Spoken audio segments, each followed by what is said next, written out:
Transition triple, Noah. Yeah! Gives to Hall. Hall will head fake it. Step back three. Is this the dagger? Yes! Dallin Hall for three! And Dallin Hall with a game for the ages.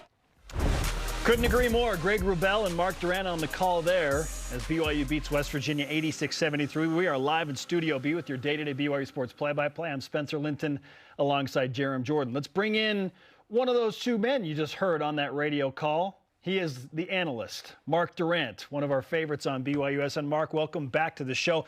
I'm just glad you made it back from Morgantown. You were able to get out of that just horde of BYU fans that were so excited to meet you.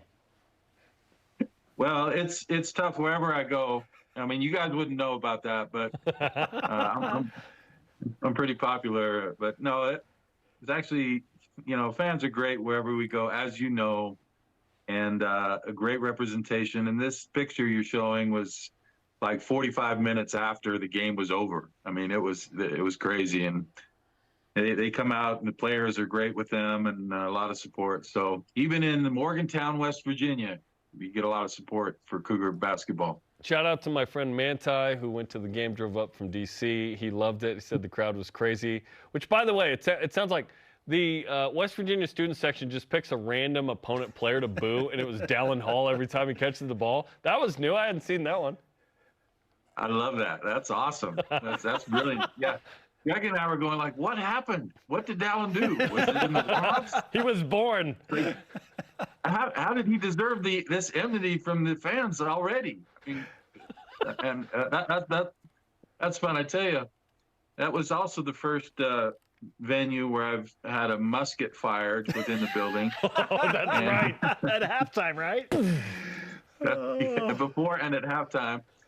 And I just love the Big 12. I mean, these are my people. And, at Texas Tech, you've got 15,000 people shooting guns at you with their fingers. And I don't know. In California, you get arrested for that. So I think we're in the right place.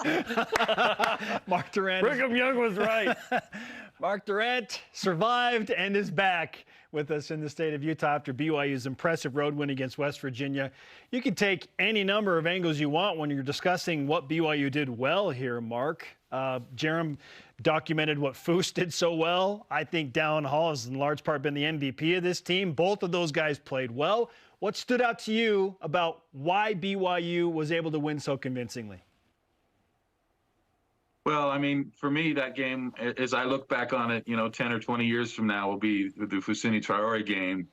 I just thought he was magnificent, not just because of how well he played, which was terrific, but the fact that, BYU really needed it with Ali Khalifa being sick and not on the trip. I'm really impressed with this team in situations, and there's been many where they've needed guys to step up and play with guys injured, whether it's Spencer Johnson with Iowa State or Fousseyni here.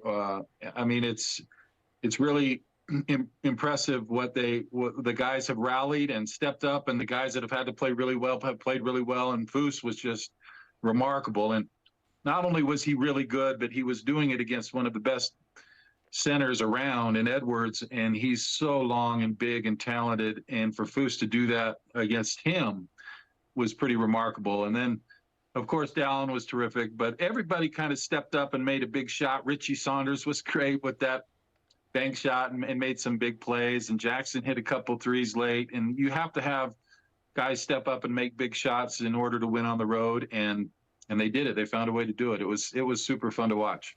This team continues to grow before our eyes. They're getting tougher. They're getting stronger. They're getting better in a lot of areas.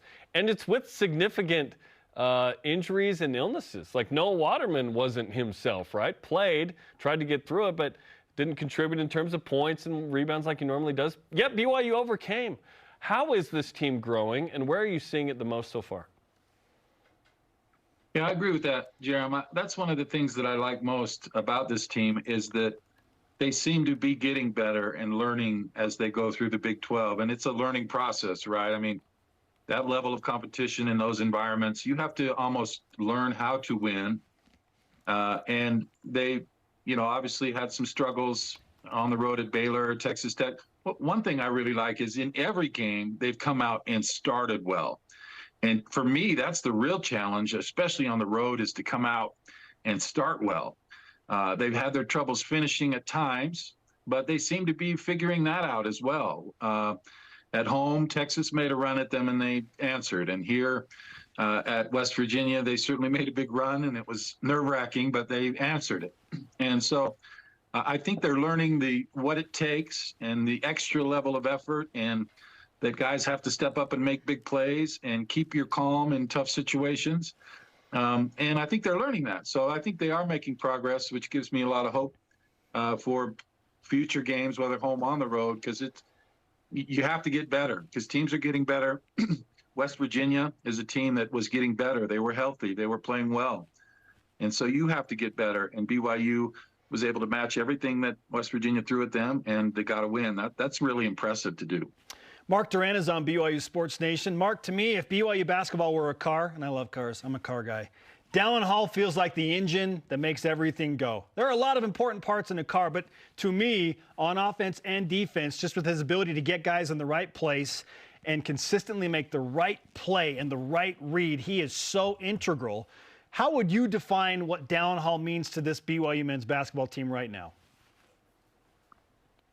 I love Dallin Hall. I mean, it's pretty remarkable what he's doing, and he takes a beating. I mean, if you just want to watch him one game and just see what he does, and teams really are physical with him.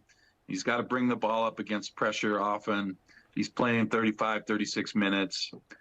And to have a kid that is mentally tough to do that and also has the physical characteristics, big, strong kid, and he just really is impressive. Now, you know, he'll go a little bit where you think, well, he's not doing much scoring wise, let's say, but if you look at the stat sheet, then he's got 6 assists or 4 rebounds. I mean, he's always helping the team, even when he's not scoring. And he's also a guy, like in that West Virginia game and in other games, I think he plays his best late and has the ability to create his own shot late when it's very difficult to do that. He has the ability to draw contact and get to the free throw line. But, yeah, he's obviously a terrific passer with those assists the other night, and makes everybody better. And the other thing he's able to do off the dribble is get in the paint with the ball and not necessarily shoot it there, but get in the paint with the ball, and that collapses the defense. And a lot of his assists come when he's underneath the basket, kicking it to a three-point shooter. And so he's really important to this team. His offensive numbers won't scream at you. His assist numbers are pretty darn good. And then just 1 turnover in that game against West Virginia. It's just remarkable the punishment he takes and the pressure he faces, and to only have 1 turnover with double-digit assists is terrific. And he's a sophomore. It's not like he's this super veteran guy, right? He's becoming that as BYU's first point guard in the Big 12, and we'll always remember him for that. But he could be a 3.5-year starter here and an all-timer at BYU. We shall see. Okay, 10 games left for BYU in the Big 12, looking big picture. Certainly favorable in that you don't play Houston again. You're not going to play Texas Tech again. You're playing Kansas once total. You're playing, Iowa State and TCU. But you have some winnable games here in the final 10. What's BYU capable of in the final stretch here? Well, it's so hard to predict in this league. I mean, it certainly does bode well for BYU that they kind of got their tough part of the schedule early, and now it seems more manageable. But as we know, I mean, ask Kansas, who went to West Virginia and UCF and lost those games, or ask Oklahoma, who had Texas at home and got drilled by Texas. I mean, every game night, I just look at the scores and I'm like, wow, that surprises me. But with that said, I think it looks good for BYU if they can get healthier and continue to play well.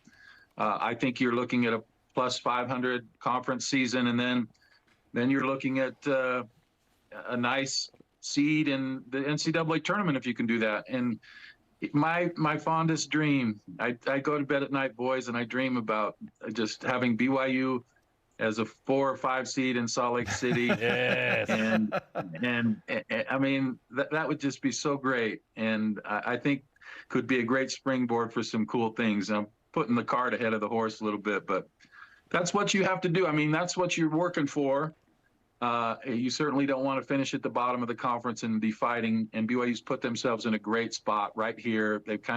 They're getting better. They've performed well. They've got 2 road wins, which is amazing. I would have liked to have gotten either Cincinnati or Houston at home. Would have been nice. But they're just right where they need to be. Keep playing well, get healthy, and I think some really great things await. BYU currently 7th in the Big 12 standings, and it's a logjam, really, from 1 to about 12. Just wait till next year. But they have an opportunity to go above 500 for the first time in Big 12 play if they can win a tough game at Oklahoma in Norman tomorrow. So, Mark, what type of BYU team do you expect to show up on Tuesday after a tough road trip? I mean, BYU's got to come home a long way. They don't have much time to prepare. Well, they actually went straight to Norman just to avoid that. So, what do you expect from BYU when they show up tomorrow against a Sooners team that's reeling a bit and is going to be certainly motivated? Yeah, I mean, for me, a 2-game road sweep, if you get one, then the second one is gravy. And so I hope there's a little less pressure. But Oklahoma's been very good at times and have had some stinkers. I think BYU will certainly have to take care of the basketball like they did against West Virginia. And probably shoot the 3 a little bit better than they did against West Virginia. Oklahoma's just a better team. But I think they're confident. I think they're playing well. They're learning. And hopefully they can go in because I mean, if you could get 3 road wins at this point in the conference season, you've really done something. And so that's an exciting prospect. But we'll see. Obviously, Oklahoma's very good and playing there. I mean, that's very tough. But from what you guys were telling me, that it's a shoe-in victory for BYU as they're avenging all their football losses. Yes, so, exactly. It sounds like we don't even have to show up. It's a win. Chalk it up in the W column. We hope. I wish it were that easy. So far, it's on.